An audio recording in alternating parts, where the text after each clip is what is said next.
అధ్యక్ష పదవికి పోటీ చేస్తున్న రాజేంద్ర ప్రసాద్ కు మద్దతిస్తున్న నాగబాబు మీడియాతో మాట్లాడుతున్నారు. లైవ్ లో చూద్దాం. నన్ను అడిగారు, నాగబాబు మీరు రాజేంద్ర ప్రసాద్ గారు సపోర్ట్ చేస్తారన్నప్పుడు ఒక వాల్యుబుల్ అండ్ ఒక సీనియారిటీ ఇంతవరకు ఎప్పుడు కూడా ఈ ఎలక్షన్స్ లో పార్టిసిపేట్ చేయనటువంటి వ్యక్తి అయినటువంటి చేసినా కూడా ఆయనకు సరైనటువంటి ఇది జరగలేదు, న్యాయం జరగలేదు. సో మళ్ళీ ఆయన వచ్చి చేస్తానన్నప్పుడు మేమందరం సంతోషపడ్డాం. అయితే ఒక మాట ఏంటంటే, నువ్వు రాజేంద్ర ప్రసాద్కి సపోర్ట్ చేస్తున్నావు, ఎందుకు అతను వద్దు, వేరే వాళ్ళు ఎవరన్నా చేద్దామని చెప్పి నాకు ఆయన అన్నారు. ఏమండి ఏంటి, ఎందుకు చేయకూడదు అంటే, రాజేంద్ర ప్రసాద్ గారికి అంత స్టేచర్ లేదు అనే మాట ఆయన వాడారు. లేదండి, స్టేచర్కి ఇది కాదు, అతని ఎక్స్పీరియన్స్, అతని అనుభవం, అతనికి ఉన్నటువంటి పేరు, అందరి హీరోలతోటి తనకున్న అనుభవం కానీ తను కూడా ఒక హీరో కాబట్టి ఇవన్నీ కూడా మా అసోసియేషన్ ఉపయోగపడతాయనే ఉద్దేశంతో ఎలాగో మీరు చేయనున్నారు కాబట్టి నేను ఆయనకి సపోర్ట్ చేస్తాను అని చెప్పి ఆయనకి నేను నిష్కర్షగా చెప్పి నేను రాజేంద్ర ప్రసాద్ గారికి సపోర్ట్గా నిలబడ్డాను. ఆ తర్వాత ఏం జరిగిందో తెలియదు. జయసుధ మేము రాజేంద్ర ప్రసాద్ గారిని అనౌన్స్ చేసిన తర్వాత జయసుధ గారు నిలబడుతున్నారనే విషయం మాకు చెప్పారు. అప్పుడు దాకా కాంపిటీషన్ లేకుండా రాజేంద్ర ప్రసాద్ గారు వస్తారనుకున్నాం. కానీ రాజేంద్ర ప్రసాద్ గారు మేము అందరూ నిలబెట్టిన తర్వాత, టీం నిలబెట్టిన తర్వాత జయసుధ గారు నిలబెట్టారన్నారు. ఇట్స్ ఓకే, ఎందుకంటే ఎలక్షన్స్ అనేది ప్రజాస్వామ్యానికి సంబంధించింది, ఎవరైనా సరే నిలబడచ్చు, ఎలక్షన్స్ తప్పులేదు. కాకపోతే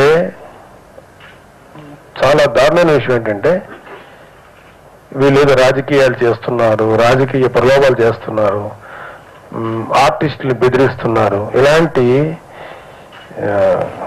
చాలా సిల్లి విషయాలన్నీ మాట్లాడారు.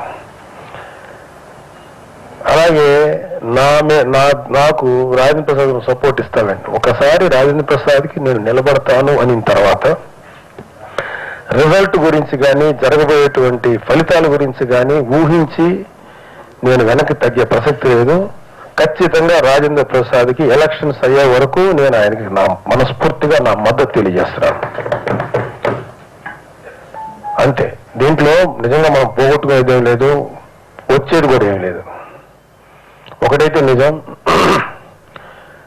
కాదంబరి కిరణ్ చెప్పాడు 3 కోట్ల రూపాయల పైనగా ఉన్నాయని. ఒక్క పేద కళాకారుడు కూడా ఉపయోగించట్లేదు. అంటే మా అసోసియేషన్ అంటే ఉన్నటువంటి ఒక చిరంజీవి గారు, ఒక పవన్ కళ్యాణ్, ఒక జూనియర్ ఎన్టీఆర్, ఒక బాలకృష్ణ గారు, వీళ్ళు మాత్రమే కాదు, దాదాపు కొన్ని వందల మంది సభ్యత్వం కలిగినటువంటి ఒక అసోసియేషన్. ఈ పెద్దలైనటువంటి ఈ హీరోస్ అందరూ కూడా అనేక సార్లు వాళ్ళ శక్తిని కానీ వాళ్ళకున్నటువంటి ప్రజా ఆకర్షణని కానీ ఉపయోగించి ఎన్నో మంచి కార్యక్రమాలు చేసి మా అసోసియేషన్కి ఎంతో ఫండ్ క్రియేట్ చేశారు. ఆ ఫండ్ని వాళ్ళకి ఉపయోగించకుండా ఏం చేస్తున్నారో నాకు అర్థం కాల.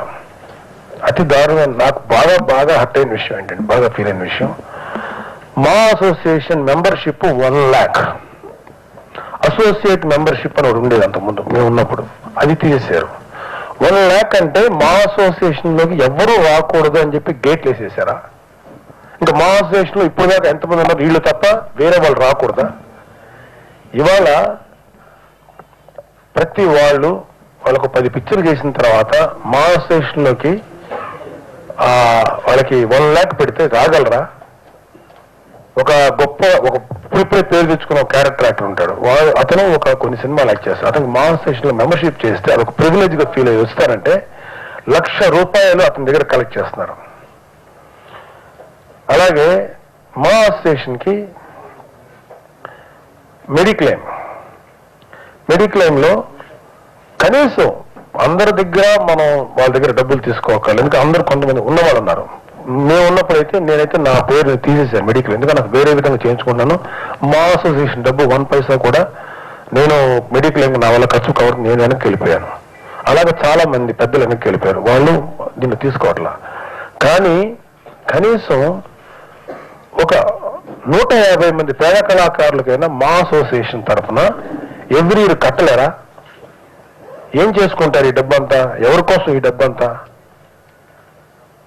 పైగా ఏదన్నా అంటే బెదిరిస్తున్నారు, ఇది ఇస్తున్నారు. ఇది చాలా సిగ్గుపడాల్సిన విషయం. రేపు రాబోయే రిజల్ట్స్ ఎలా ఉంటాయో లేదో నాకు తెలియదు. దానికోసం మేము భయపడటం లేదు, దానికోసం మేము ఆలోచించడం లేదు. ఒక్కసారి మీరందరూ మనస్ఫూర్తిగా ఆలోచించండి. రాజేంద్ర ప్రసాద్ని అతని టీంని గెలిపించండి.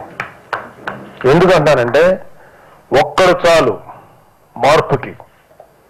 కుట్టలు కుట్టలుగా ప్యానల్స్ వేసుకొని ముందుకు రావాల్సిన అవసరం లేదు. మనస్ఫూర్తిగా సేవ చేయాలన్న దృక్పథంతో, మంచి ఆలోచనతోటి ముందుకు వచ్చే ఒక్కడు చాలు. ఆ ఒక్కడు రాజేంద్ర ప్రసాద్. ఆ రాజేంద్ర ప్రసాద్ కోసం మేము నిలబడతాం. This is my commitment. Thank you very much. Please my dear movie artist association members, please elect mister Rajendra Prasad. Thank you very much.